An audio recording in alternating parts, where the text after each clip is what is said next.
Today, we're tackling one of the strangest, most specific, and, let's be honest, kinda weirdest phrases in the entire Bible.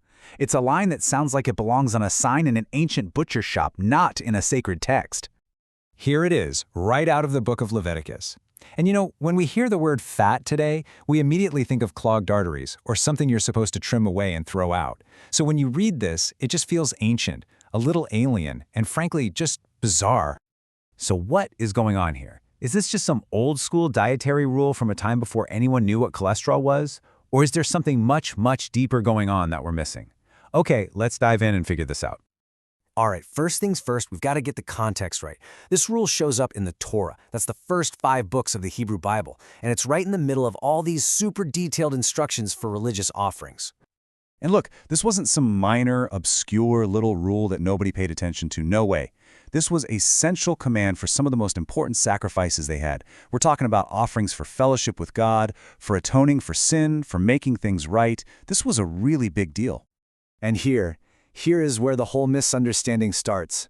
Our modern kinda negative idea of fat totally gets in the way of what the original Hebrew word actually meant. It changes everything. See, the Hebrew word is heleb.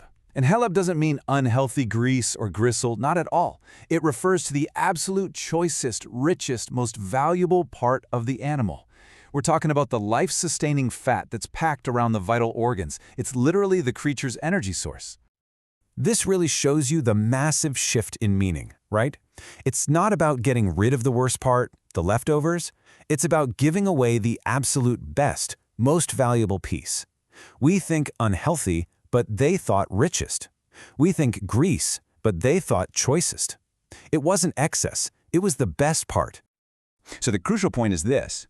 The command gets completely reframed in our minds. Once you get the language, you see this isn't about fat at all. It's about value. It's a declaration that the very best of everything, it belongs to God. Now let's look at the historical context, because this practice was completely countercultural for its time. This wasn't just some religious rule, it was a radical statement that made Israel stand out from all its neighbors. In most of the surrounding pagan cultures, the whole point of a sacrifice was to, feed the gods or keep them happy. And after the ritual was done, who got to eat the best parts, the haleb? Well, the kings and the priests, of course. But in Israel, nope, nobody ate it. It was completely burned on the altar, totally consumed by fire. And this set up a totally revolutionary idea about God. It meant that God couldn't be bribed or manipulated or fed like some pagan idol. And for the person making the offering, it meant that real worship required a genuine surrender of something valuable. It was about a real loss, not a transaction to get something for yourself. So if haleb meant the best, what did that really symbolize in their ancient agricultural world? Well, it turns out it carried about 3 huge layers of meaning. First, and this is the big one, it symbolized life itself. The halev was the animal's stored energy, its life reserve.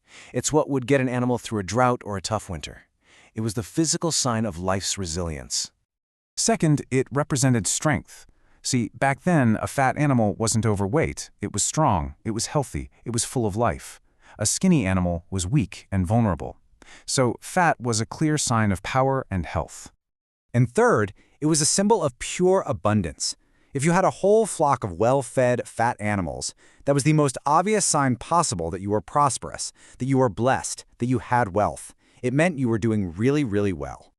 So, when God claimed the fat, the halef, he was symbolically claiming ownership over the very sources of existence itself.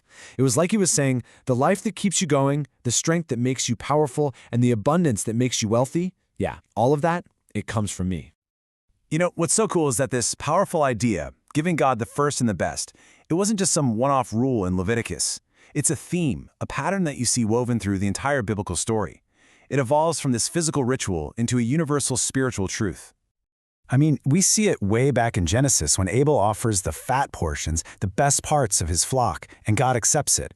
Then the law makes it official. The firstborn and the firstfruits, they belong to God. Later on, the prophets come along and they start critiquing empty ritual, saying, hey, the symbol means nothing if your heart isn't into mercy and justice. And finally, in the New Testament, the whole idea finds its ultimate expression in Jesus giving his entire life. And it's then echoed in the call for his followers to offer their whole selves as living sacrifices. So, What started out as this really strange, ancient rule about animal fat actually contains these profound, timeless truths. The idea that God deserves our best, not our leftovers. That our life and our prosperity, they come from Him. That real worship is about surrender, not about consumption. And that the blessings we have are gifts to be looked after, not possessions to be owned.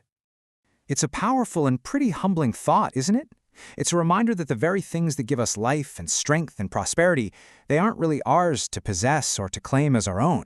They're gifts from a source that's way beyond us.